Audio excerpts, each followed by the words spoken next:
Hi, today I'd like to talk about my low spend results for February. You know that expression, if you want to make God laugh, tell him your plans? Well, that sums up my February. It has been a roller coaster, um, lots of unexpected expenses, and to give myself some credit, I have done a couple of things which have been positive, both financially and for my low spend. So I will tell you about those at the end. Let's get the yucky stuff out the way first, all the things that went wrong. So it started the first week of February. My microwave oven broke down. Don't know what happened to it. It just sort of fizzled out and it wouldn't work. Did all the unplug it, plug it back in stuff and still not working. So I thought, well, I don't cook in the microwave, do I? So why do I need one? Let's not replace it. Let's just go without. So after about a week of not having a microwave and constantly going to heat something up in it or to use it for some reason, it's usually just reheating things. So I realised that it's an absolute pain in the bum not to have one. So I thought, well, I'll shop around and see if I can get a good deal on one.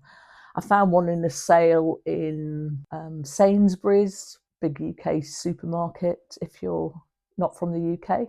And it had been reduced to £40. It's very basic, but it does what I need it to do. Because as I said, I don't cook in it. I just reheat things really, or defrost them. So I bought that. So that was £40. That was the beginning of February. So I thought, oh, here we go. It's a good start, isn't it? Best laid plans and all that.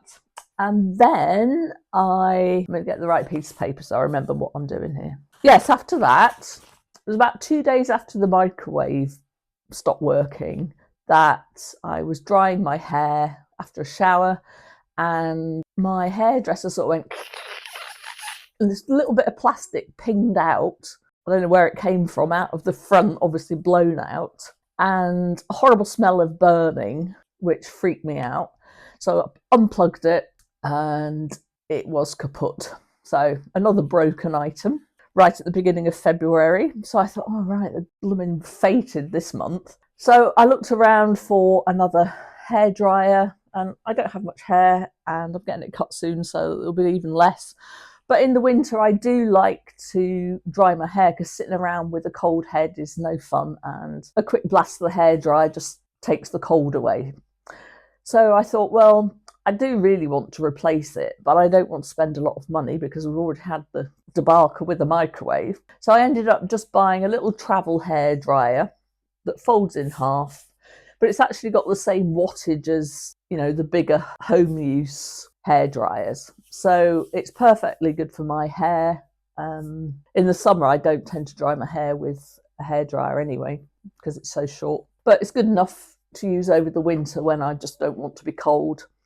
And that cost me £6. So that wasn't too bad. I could have done without it, but it wasn't too bad. So what else did I spend money on? Right, so some things that I didn't need, but I did want. I bought a jigsaw board for £15. So that I've got a nice flat layer to do my jigsaw on. It doesn't take up the table space and I can push it out the way when I don't want to use it. So that was a want, not a need, and that was £15. I also bought a Kindle edition of Jane Eyre because that's the next classic book I want to read, but it only cost 23p. Now, I had been looking at buying a new copy and I really like the cloth bound editions. They're very expensive, and from what I've seen of other people who've reviewed them, they tend to crack down the spine and the cloth seems to come away at the corners and the writing comes off them. So they're more for pretty aesthetic on your bookshelf rather than actually reading. So I thought, well, 23p, I will get the Kindle edition. I couldn't find it for free on Kindle, unlike lots of other classic books which are available for nothing. So 23p on that. I bought myself a bunch of daffodils for 99p and they look lovely. And I had to buy some things for my allotment. I was up at my allotment the other day and I forgot to film. I meant to film it, but there was lots of people around and I was feeling all shy and awkward. So I didn't film it, but I will get up there and do some filming and I'll show you what it's like. So I needed compost to top up my raised beds. I bought 6 50-litre bags of compost and that cost me £30. I bought some broad bean seeds, which will be enough for this year and next year. And they were £4.99. I can't believe the price of seeds. It's gone up so much. And I've also ordered some seeds, which should be coming through the post next week, probably. 6 packets of different seeds, tomatoes, broccoli. What else did I order? Savoy cabbage and something else. There's about 4 varieties of tomatoes. Anyway, 6 packets of those plus postage was £10.73. But if they all grow nicely and they're not eaten by all the slugs, then that will provide me with food, so it'll cut down my grocery bill. So invest now, reap the rewards later, hopefully. Did I buy anything else? Oh, yes, that was a thing that came up a few days ago. I really need to get better at tracking my annual bills. I got a reminder from the council that I needed to renew my parking permit, so I'd completely forgotten about that. So I had to renew that, and that cost me £25. So another unexpected expense, but it's got to be done. It's got to be done. So that was it. Not great, I must admit.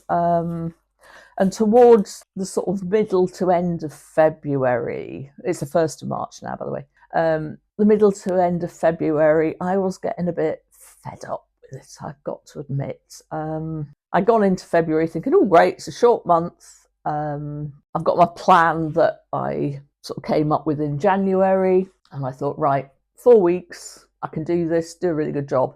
But then all the things that broke were replaced, and then I don't know. I know I should have just written that off to experience. You know, life happens, doesn't it? You don't have a choice in these things. So, you know, you just get on with them or do without them. But I didn't. I sort of thought, oh, F it. You know, it's all gone wrong. You know, what's the point? And all this, which was not helpful at all, is it? It doesn't solve anything. And you go down this slippery slope of not giving up, because I have still been trying to keep it to a minimum, but just sort of, you know, getting a bit bored with it and lacking enthusiasm. So I'm going to put my big girl's pants on, and March, this month, spring, nice longer days, which is lovely. I'm really going to knuckle down in March and see if I can make up for February, I suppose. I can't make it up, you know, it's been and gone. It's just part of the learning curve, isn't it? And this one's a very bendy learning curve. So, as you know, if you watch my January review of my low spend, I keep a note of things that I would like to buy but don't buy.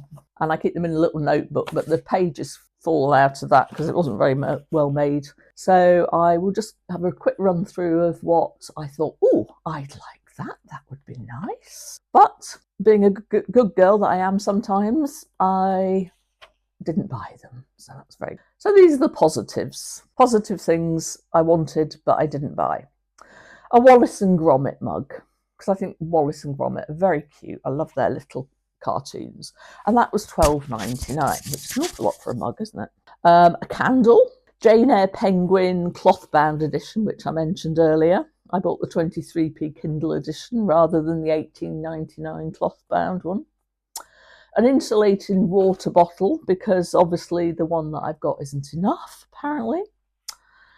I had a few days off work and I really wanted to go away, but then thought, well, it's not frugal, is it? And I can't really afford it. So I won't do that. So that was a 3-night trip to Hay-on-Wye, which is a book town just on the border of Wales and England. And I wanted to go there for ages, and I am determined to go there at some point because it's good walking as well. I'd like to, you know, take my walking boots and do some walking around there as well as looking at the bookshops. But the Airbnb would have been £270 and probably about £40 in petrol. So yeah, I couldn't afford it and I didn't do it. What else did I have a look at? Pair of jogging bottoms, because my pair are scrappy, but they're still functional. They haven't got holes in them, so I didn't buy those. Another mug, because apparently I've got more than one mouth to drink through. A jigsaw. I think it must have been in a bookshop or something that I saw that, because normally I would get jigsaws from charity shops or borrow them from people. I wouldn't normally buy a brand new jigsaw, so I can't really remember what that was about, but it was on the list. A teapot, because I've got loose jasmine tea and loose green tea, and I wanted a teapot that had the infuser section in the middle, but I didn't buy one. New slippers, because mine are looking a bit raggy, but if I can eke them out for a couple more months, then it'll be warmer and I probably won't need slippers. I can wear flip-flops around the flat. A book, didn't write down what the book was, so I can't tell you much about that, but I always see books or they're recommended and I instantly want them. And the final one, which I can't even believe that I thought about and I wrote down, a ukulele course. First thing off, I don't own a ukulele. Second, I have the musical talent of a brick. And why on earth I thought it would be good for me to sign up for a ukulele course, I have absolutely no idea. So I didn't buy that, which is good, because I wouldn't have used it. So the total of things that I wanted but didn't buy for February was £465.40, which again is a hell of a lot of money, isn't it? So yes, I'm very pleased with myself that I didn't buy those things. Didn't need them. Not so thrilled with the things that I did buy, but probably didn't need. They were wants. And replacements, I did say at the beginning of the low buying year that if things broke and I needed to replacement, that was acceptable. That's within the rules that I've set myself, but it still irks me that I had to. So on to the big girl grown-up stuff, because although I struggle, I do have to be an adult sometimes. I cancelled my Amazon Prime membership. So that means that I can't watch the films or anything anymore. I can't get free delivery. But that's good, because if I can't get the free delivery, I'm less likely to go on there and order things, because I know it's going to cost me more because I've got to pay the delivery on top. So I've cancelled that. So that saved me, quite a bit every month, £100+ a year probably. And to be honest, I'd go and look at the films and things on there and the series, but I'd just spend 20 minutes scrolling through them and then get bored with the idea and go off and find something else to do. So I wasn't watching that much on there anyway, and I don't need to buy things from Amazon. So that's cancelled now. So that's a tick in the box for frugal living and a low spend year. And the second big adult win is in England. I don't know about the rest of the country, but we tend to pay our council tax for 10 months and then we have a 2-month break. Now you can split it over the 12 months, but I think most people probably do the 10 month and then have a 2-month break. So I think it's February and March.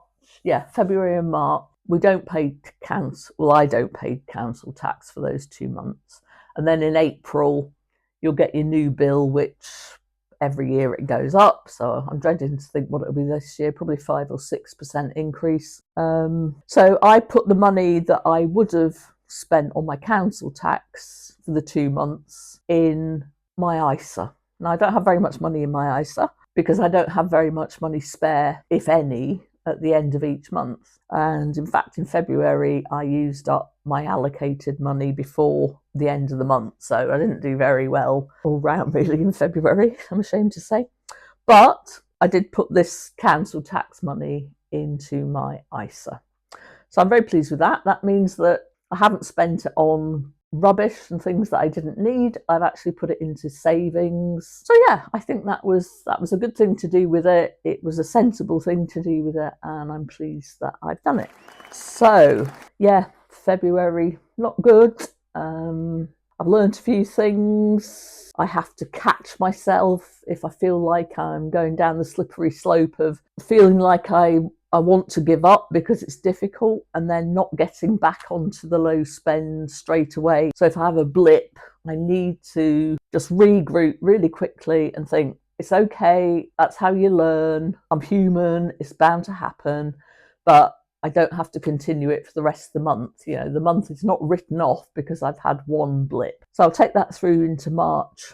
Double down on meal planning because although I planned, I didn't stick to it, which defeats the purpose. And what else am I going to do? I think spending more time up at the allotment will help because I know I'm putting effort into growing some of my food, which will cut my grocery bill down. So that's good. And I also love it up there. I just feel refreshed when I get home. It's nice to be outside and pottering around and watching seedlings grow. So yeah, March will be a better month, and I will report back at the end of the month how I've done, what I've spent, what I haven't spent, and mid-month I'll continue my series about mid-month musings for low spend year, and I'll just let you know what I've been thinking, what I've been doing, how I'm getting on with it, just as a mid-month catch up. I think 4 weeks is quite a long time to not really give it any thought, and it sort of reminds me that I'm doing it, and hopefully you'll get some benefit out of it as well. Okay, let me know how your February went. I hope it was better than mine. What have you learned? What do you want to start doing that you haven't been doing? And like and subscribe. I'd love you to join us in our community. Have some nice comments in the comments, obviously, down below, and I'd love to hear your thoughts. Okay, bye. See you soon.